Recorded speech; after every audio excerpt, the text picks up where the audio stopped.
यकीन मानिए ये लगभग 12 वर्षों से दिल्ली की सत्ता पर काबिज नरेंद्र मोदी और अमित शाह के दौर में घटी पहली, आखिरी और इकलौती घटना थी जब किसी नेता ने महज शाह को आंखें नहीं दिखाई थी, बल्कि शाह को उन्हीं के दरबार में पटखनी भी दी थी। अगर इंडिया टुडे समूह के वरिष्ठ पत्रकार अविनाश की वसुंधरा राजे सिंधिया पर जारी की हुई उस खोजी रिपोर्ट को खंगालेंगे तो आपको भी समझ आ जाएगा कि असल में वसुंधरा राजे सिंधिया और अमित शाह की अदावत की इस कहानी की शुरुआत होती है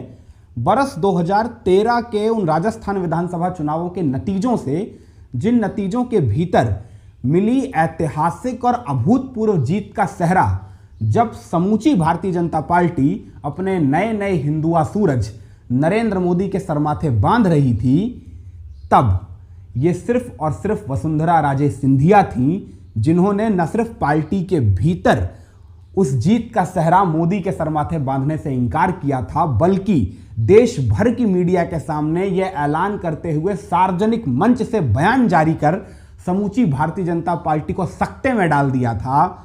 कि राजस्थान में मिली इस ऐतिहासिक और अभूतपूर्व 200 में से 164 सीटों वाली जीत के भीतर सिर्फ और सिर्फ मोदी का मैजिक नहीं है,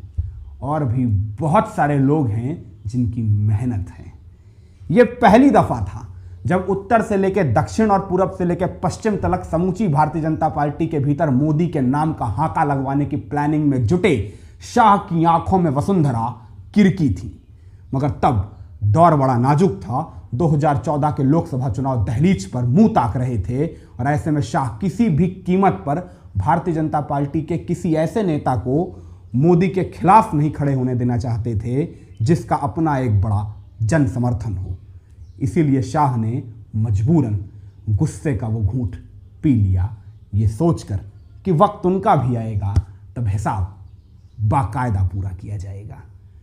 फिर इसके बाद वसुंधरा और शाह की अदावत की इस दास्तान में अगला बड़ा मोड़ आता है 2014 के जुलाई के महीने में। चूंकि ये वही महीना था जब भारतीय जनता पार्टी के राष्ट्रीय अध्यक्ष का पद संभालने के तत्काल बाद अमित शाह ने देश भर में पसरे भारतीय जनता पार्टी के संगठन के नए सिरे से रंग रोगन की शुरुआत करने वाले उस अश्वमेध का ऐलान किया था, जिस अश्वमेध के भीतर करीब 10 लाख किलोमीटर से भी ज्यादा का सफर करने वाले शाह का काफिला जब बरस 2018 में राजस्थान की धरती पर पहुंचा था, तब शाह को याद आई थी वसुंधरा के साथ अपनी वो पुरानी अदावत जिसका हिसाब चुकता करना अभी बाकी था। शाह ने तत्काल उस हिसाब की पहली किस्त चुकाने की खातिर दिल्ली से जयपुर वसुंधरा के पास एक फरमान भिजवाया। यह फरमान था राजस्थान भाजपा के प्रदेश अध्यक्ष के भावी इस्तीफे के निर्देश का। राजस्थान भाजपा के अध्यक्ष का वो पद जिस पर लंबे अरसे से वसुंधरा के खासम खास अशोक परनामी तैनात थे,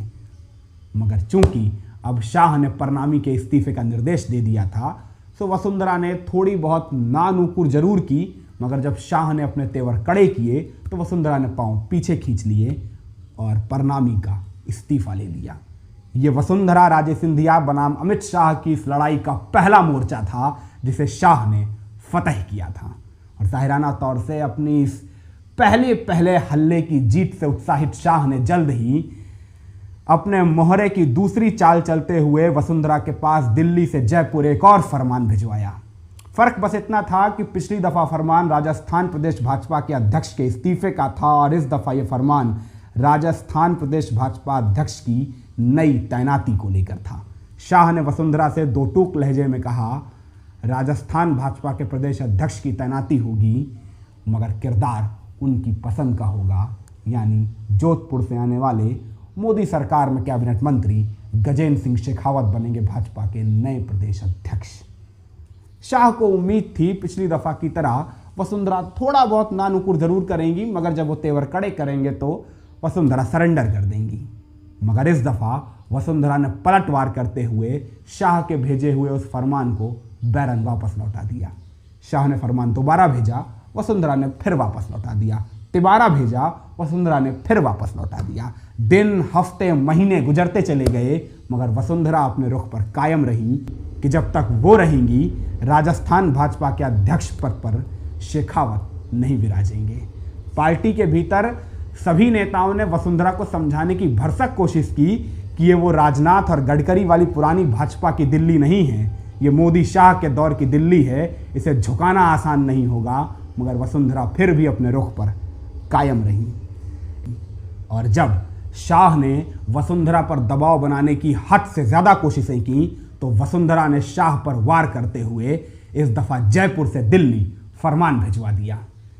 इस फरमान में वसुंधरा ने शाह से दो टूक लहजे में कहा था, अगर ज़्यादा दबाव बनाया तो अपने साथियों के साथ राजस्थान भाजपा से इस्तीफा दे दूंगी। इस धमकी से शाह डरे हो या ना डरे हो, मगर नागपुर ज़रूर हिल गया था। इसीलिए जैसे ही वसुंधरा के इस फरमान की खबर नागपुर पहुंची, केशव भवन ने अपने दो दूतों को शाह के पास भेजा, इस समझाइश के साथ कि कुछ भी करिए मगर वसुंधरा को पार्टी के भीतर ही समायोजित करिए, क्योंकि संघ को उमा और कल्याण वाले वो अध्याय याद आ रहे थे जो अध्याय संघ कतई दोहराना नहीं चाहता था। जाहिराना तौर से नागपुर के किए इस हस्तक्षेप के बाद शाह ने अपने तेवर ढीले ज़रूर किए, मगर अंदर खाने शाह लगातार वसुंधरा पर राजस्थान भाजपा के प्रदेश अध्यक्ष पद को लेकर लगातार दबाव बनाने की कोशिशें करते रहे, जिन पैतरों से जब एक दफ़ा वसुंधरा तंग आ गई तो वसुंधरा ने अपने साथी विधायकों के साथ जयपुर से दिल्ली कूच किया, इस ऐलान के साथ कि अगर दबाव बनाने के ये पैंतरे बंद नहीं हुए तो वो अपने इन तमाम साथियों के साथ भारतीय जनता पार्टी से त्यागपत्र दे देंगी। और आपकी जानकारी के लिए बता दूं, उस वक्त वसुंधरा के साथ दिल्ली पहुंचे भारतीय जनता पार्टी के विधायकों की संख्या थी 113, यानी राजस्थान के भीतर सरकार बनाने के जादुई आंकड़े से बहुत ज़्यादा। यानी साफ था, अगर शाह ने वसुंधरा के आगे सरेंडर नहीं किए तो वसुंधरा भारतीय जनता पार्टी को छोड़ेंगी भी और राजस्थान के भीतर अपनी नई बनी पार्टी की नई सरकार भी गठित कर लेंगी और भारतीय जनता पार्टी मुंह ताकती रह जाएगी। जाहिराना तौर से वसुंधरा के इस हमले के लिए शाह तैयार नहीं थे, इसीलिए दिल्ली पहुंची वसुंधरा से शाह ने आंखें चुरा ली। वसुंधरा ने शाह से मिलना चाहा तो शाह ने मना कर दिया। वसुंधरा ने फिर कोशिशें की मगर शाह ने ये पूरी तरह से सुनिश्चित किया कि वो वसुंधरा राजे सिंधिया और उनके साथियों से मुलाकात ना करें। यकीन मानिए, ये लगभग 12 वर्षों से दिल्ली की सत्ता पर काबिज नरेंद्र मोदी और अमित शाह के दौर में घटी पहली, आखिरी और इकलौती घटना थी जब किसी नेता ने महज शाह को आंखें नहीं दिखाई थी बल्कि शाह को उन्हीं के दरबार में पटखनी भी दी थी। और यही वजह थी कि तब से लेकर राजस्थान विधानसभा चुनावों के ताज़ा तरीन नतीजों तलक शाह लगातार राजस्थान भाजपा के भीतर वसुंधरा की ताकत कम करने में लगे रहे। वो बात और है कि शाह को वसुंधरा की ताकत कम करने में कामयाबी इसलिए मिल गई